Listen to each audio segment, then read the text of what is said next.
Magsiyaon kayo sa buong sanlibutan at inyong ipangaral ang Ebanghelyo sa lahat ng kinapayo. Ang sumasampalataya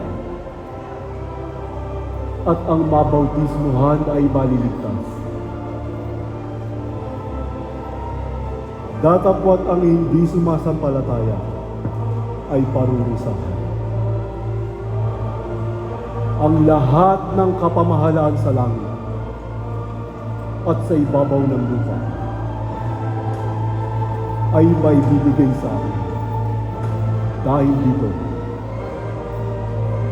magsiyaon kayo at gawin ninyong mga alagad ang lahat ng mga bansa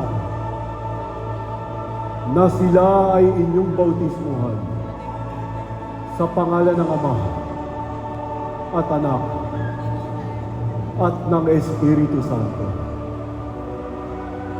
na tinuro ninyo sa kanila